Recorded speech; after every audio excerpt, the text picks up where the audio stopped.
అంశము దేవుడు నీకు కంచె వేస్తాడు. వాక్యము యోబు గ్రంథము 1వ అధ్యాయము 10వ వచనము. నీవు అతనికిని అతని ఇంటివారికిని అతనికి కలిగిన సమస్తమునకును చుట్టూ కంచె వేసితివి గదా. ప్రభువునందు ప్రియులారా, నేటి వాక్యమును ధ్యానించుకుందాము. సూర్యుని నుండి విడుదలయ్యే అతినీలలోహిత కిరణాలు భూమి మీదకు వచ్చి మనుష్యులకు హాని చేయకుండా భూమి చుట్టూ ఆకాశంలో ఓజోన్ అనే ఒక పొరను ఏర్పాటు చేశాడు దేవుడు. అది భూమికి రక్షణ వలయం.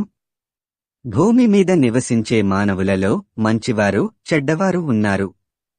భూమి మీద ఉండే మంచివారి మీదను చెడ్డవారి మీదను దేవుడు వర్షము కురిపిస్తున్నాడు. అంటే దేవుడు సృష్టించిన మానవులలో ఎవరూ నశించిపోవడం దేవునికి ఇష్టం లేదు.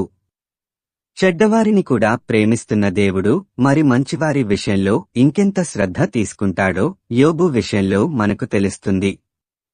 యోబుకు అతనికి కలిగిన సమస్తమునకు దేవుడు కంచె వేసినట్లు సాతాను సాక్ష్యం చెప్తుంది. యోబు ఊరకయే దేవునియందు భయభక్తులు కలవాడాయన. నీవు అతనికిని అతని ఇంటివారికిని అతనికి కలిగిన సమస్తమునకును చుట్టూ కంచె వేసితివి గదా.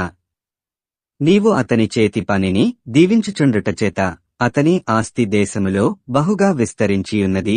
యోబు 1:9-10. సాతాను చెప్పినట్లు దేవుడు ఆశీర్వదిస్తేనో కంచె వేస్తేనో యోబు దేవునియందు భయభక్తులు కలిగిలేడు. యోబు దేవుడిని ప్రేమించి ఆయనయందు భయభక్తులు కలిగియున్నందువలన దేవుడు అతనిని ఆశీర్వదించి ఆయనకు కలిగిన సమస్తమునకు కంచె వేశాడు. సాతాను అబద్ధికుడును అబద్ధమునకు జనకుడును కాబట్టి ఉన్నది లేనట్లు లేనిది ఉన్నట్లు చెప్తాడు. దేవుడు ఆయనయందు భయభక్తులు గలవారి పట్ల ఆయనను ప్రేమించే వారి పట్ల ప్రత్యేకమైన శ్రద్ధ తీసుకుంటాడు. వారికి ఎలాంటి హాని జరగకుండా ఉండేలా ఎలాంటి ఆపదలు దరిచేరకుండా తగిన జాగ్రత్త తీసుకుంటాడు. నీ ప్రక్కను 1000 మంది పడినను నీ కుడి ప్రక్కను 10,000 మంది కూలినను అపాయము నీ యొద్దకు రాదు. కీర్తనలు 91:7. ఆయన బిడ్డలను సాతానుబారి నుండి కాపాడటానికి ఓజోన్ పొరలాంటి ఒక రక్షణ కవచమును ఏర్పాటు చేస్తాడు. అందుకే సాతాను యోబును ఏమీ చేయలేకపోయింది. అలాగే మనము కూడా యోబువలె దేవుణ్ణి ప్రేమించి ఆయనను హృదయపూర్వకంగా హత్తుకొని ఉంటే మన చుట్టూ కూడా దేవుడు ఒక కంచె ఏర్పాటు చేస్తాడు.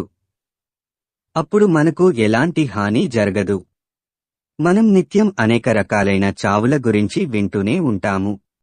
ప్రమాదాలు, హత్యలు, ఆత్మహత్యలు, అనారోగ్యంలాంటి వాటి వలన ప్రతిరోజూ చాలామంది చనిపోతుంటారు కదా. ఇలాంటి సందర్భాలలో మనకు బాగా తెలిసినవారు ఉన్నప్పుడు మనం చాలా బాధపడతాము. దేవుడు వారిని ఎందుకు కాపాడలేదు అని ఆలోచిస్తాము. ప్రమాదాలు ఎప్పుడూ మన చుట్టూ ఉంటూనే ఉంటాయి. దేవుని బిడ్డలకు కంచె వేయడం ద్వారా ఆయన కాపుదలలో భద్రతలో ఉంటారు కాబట్టి వారికి ఎలాంటి హాని జరగదు. కాబట్టి దేవుడు ఏర్పాటు చేసిన రక్షణ కవచములోనికి ప్రవేశించాలంటే మనం దేవునియందు భయభక్తులతో ఉండి ఆయనను ప్రేమించి ఆయనకు ఇష్టమైన రీతిలో జీవించాలి. అందుకు నీవు సిద్ధమా? ప్రార్థించుకుందాము. ప్రభువా, ఈ లోకంలో మేము జీవించినంత కాలము నీకిష్టమైన జీవితం జీవిస్తూ నీవు మా కొరకు ఏర్పాటు చేసిన రక్షణ వలయంలోనికి వచ్చులాగున మాకు సహాయం దయచేయమని యేసయ్య నామమున అడుగుతున్నాము తండ్రి. ఆమేన్.